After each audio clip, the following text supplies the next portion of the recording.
Hi friends, so we will continue with our video series Artificial Intelligence in Gaming. Today we are going to see the concept of pathfinding. So what is a pathfinding?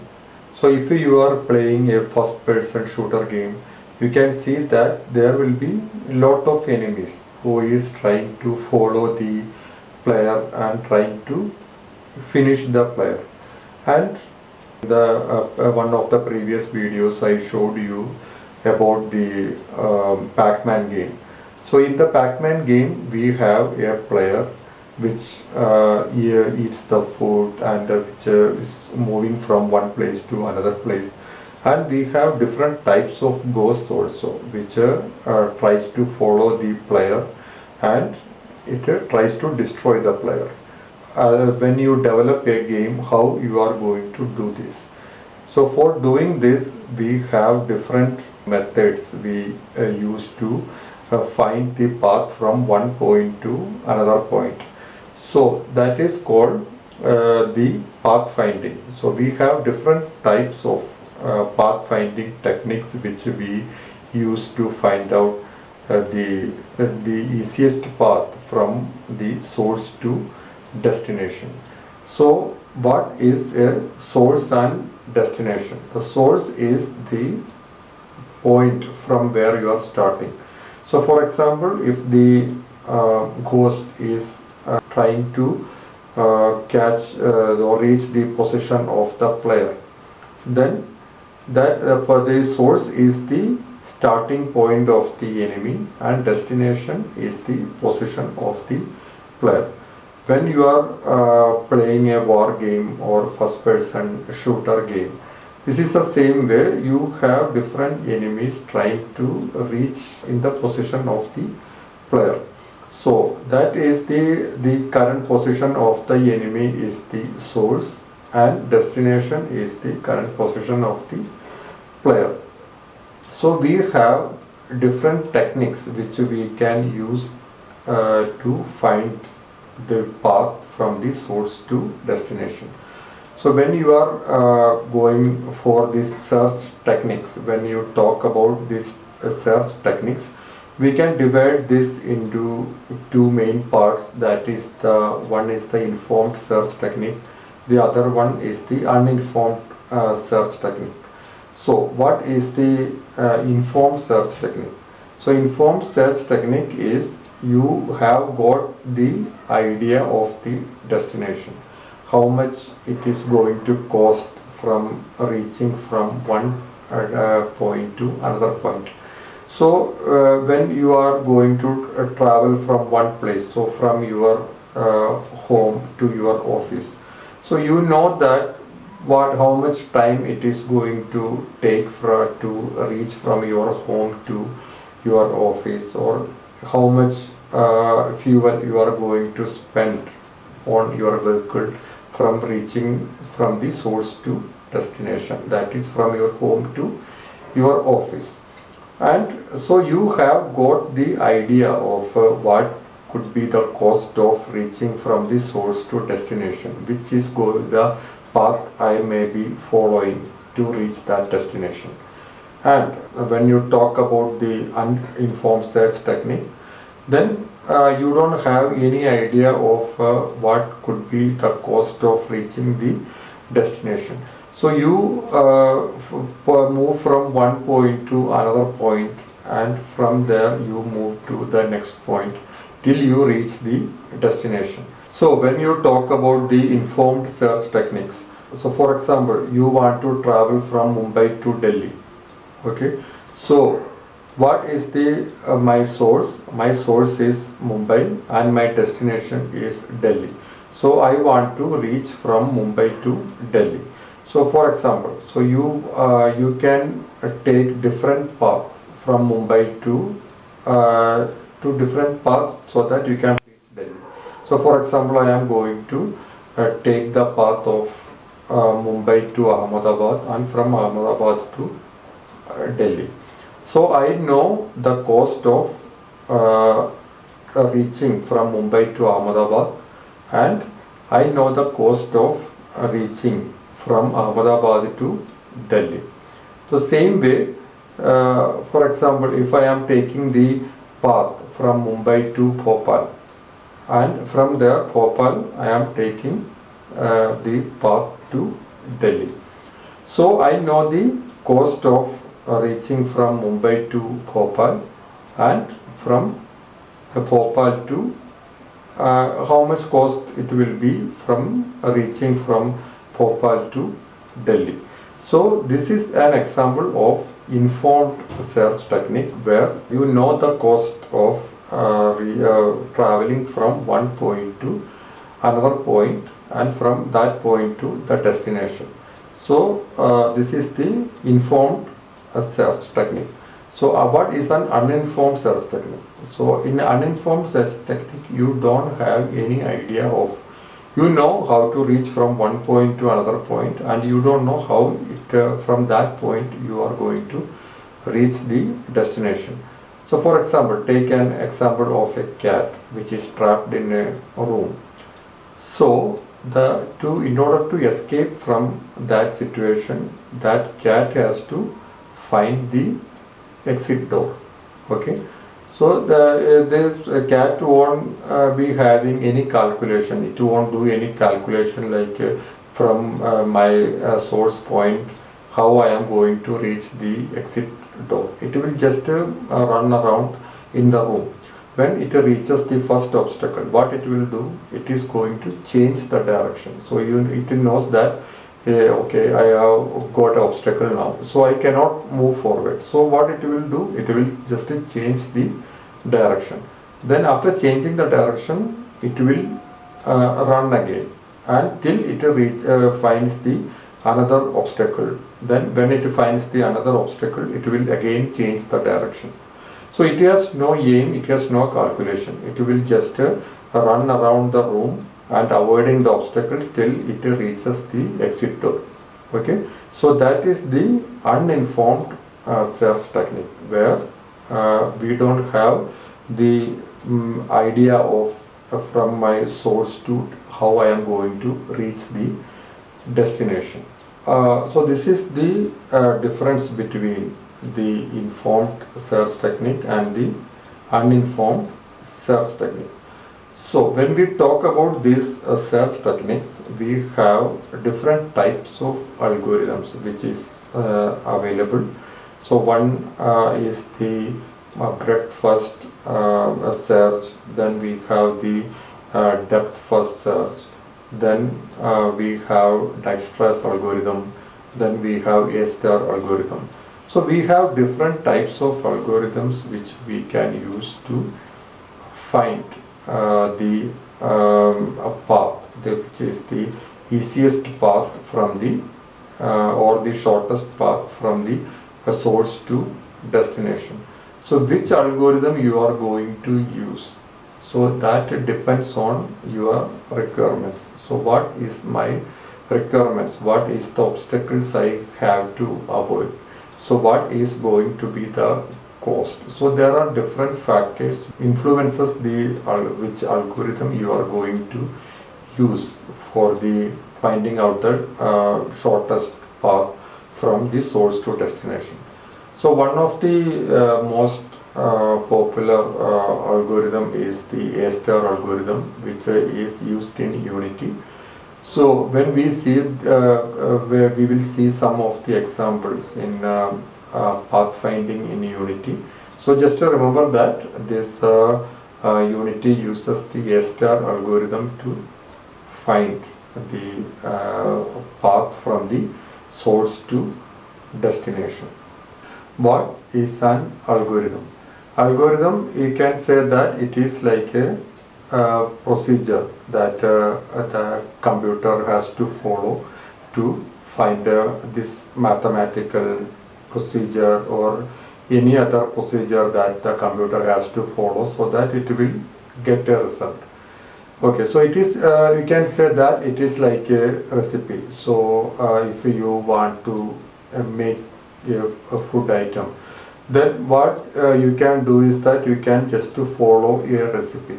So when you follow these recipes, you can make a food item. When you search in the internet for a particular recipe for a food item, you can see that you will get a number of different types of recipes to make a one particular dish. So after making that dish, you can say that it tastes the same, but the procedure you followed are different. So this is the same way in algorithms, where you can follow the different procedures, but the end result will be the same. So same way, so algorithm is, you can say that it is like a recipe. Okay, so you can write this algorithm in a flowchart way, or you can use that in pseudo code, or you can use any programming language to write an algorithm. Okay, so when you talk about the different types of the search methods, you have Dijkstra's algorithm. So what is the Dijkstra's algorithm? So it gives the shortest path from one point. So it gives the shortest path from one point to all other points in a graph. So we will see what is a graph tree, or this linked list, queue, or in the coming videos. So I will talk a little bit about the these data structures. Okay, so at that time I will give you an idea of that. So when you are talking about a tree structure or graph structure, so we have different nodes there. You can say that these are different places, like if when before reaching the destination from the this your source point, you have to pass through different points. So these different points, you have to find out which is the shortest distance from one point to the another point. Okay, so for that we can use the Dijkstra's algorithm. So it gives you the shortest distance from one point, from the source destination, source point to all other nodes till you reach the destination point. And the next one we have is the A star algorithm. So what is the A star algorithm? So A star algorithm is similar to Dijkstra's algorithm. It also gives you the which is the past most profitable for you to moving from one point to another point. So what it does is that it will give you the cost. It uses the cost of reaching from one point to another point, and from that point the cost of reaching to the destination. Okay, like I told you in the example, we go to from Mumbai to Bhopal, you know the cost, and from Bhopal to Delhi you will get another cost from reaching from Bhopal to Delhi. So the A star algorithm considers these two values, like from one point to the cost of the reaching to the next point, and from that next point the cost of reaching to the destination.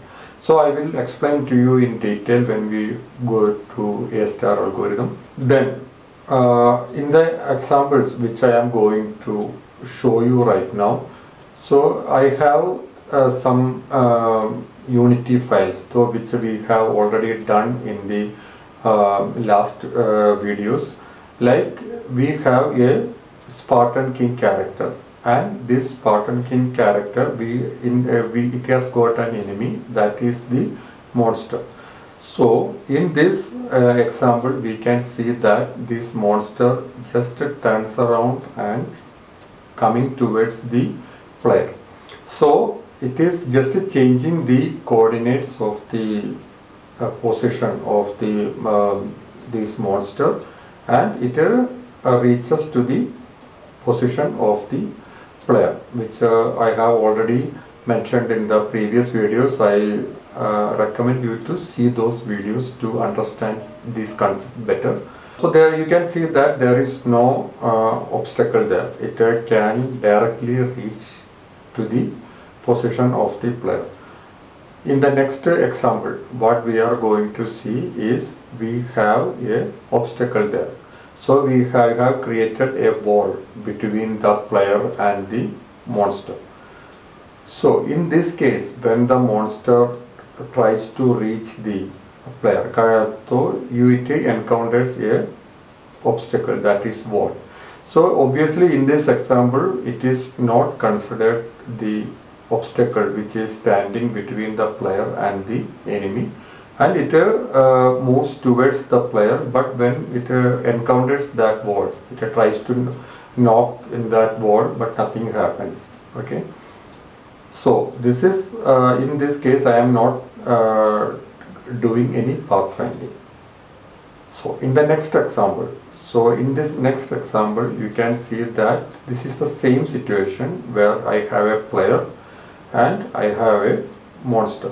So instead of going directly to the wall, you can see that in this example this player, this enemy is avoiding that wall to reach the player.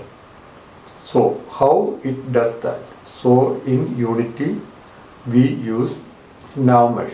Okay, so now mesh is the method that is used to create a path by avoiding these obstacles.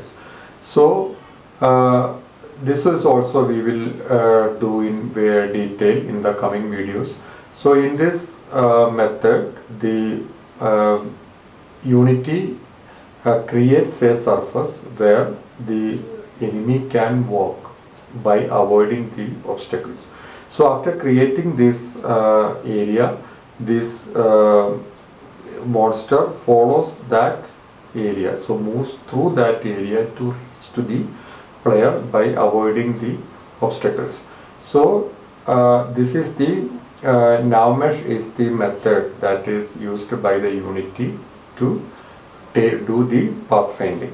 You can so one more important thing is that the Unity uses the A-star algorithm to create this now mesh. So this way we can use different algorithms to find the path. So I hope you understood this, and this we will in the coming videos we will see in detail how we can implement this in the games, and this we will do some examples so that you will be clear about this concept of different algorithms. So another important point in pathfinding is the cost. So what is a cost? Cost is your you can say the expense or the effort you put in from reaching from one point to another point. So when you play a game or in your real life, so if you want to reach so for example, if your house is in one place and your office is in maybe 5 kilometers away, must be having some 2 or 3 routes from reaching from this one point to the another point, that is from your house to the office.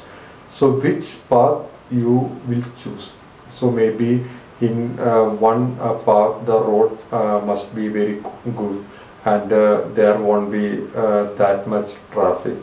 So the effort in when you take that path, when you want to reach from your house to office, is less. You imagine that you have another route. Okay, so from reaching from your home to office, but in that road, just imagine that the road is not very nice. So road is not good and there is very heavy traffic. Then you have to go through a hill. So even though if that distance is lesser when you take the route, you have a lot of other difficulties like a traffic jam or the bad roads or hill. So these things affect that at what time you will reach from your house to the office if you take that route. Even though if it is the lesser distance, by going through these difficulties, it can be more costlier. Like it is the cost could be high. Okay, so depending on the difficulties of we have to encounter when you are taking the different paths, so we can give the cost for reaching the source to destination if you are taking the particular route.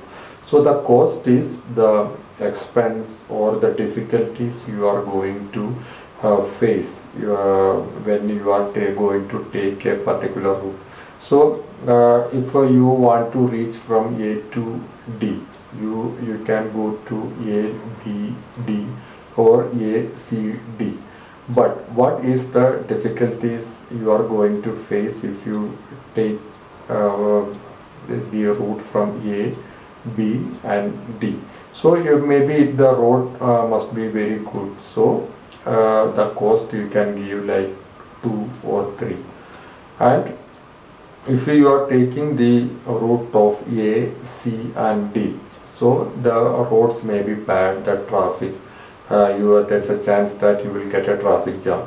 So the cost you can give, if you are taking that route, you can give like 5, 6, 7 like that. So when you are going to take the route of A, B, D, you have the cost of 2. And if you are going to take the route of A, C and D, then you have the cost of 5 or 6. So obviously you are going to take the route of A, B, D, because the cost of reaching from A to D is lower when if you are taking the route of B.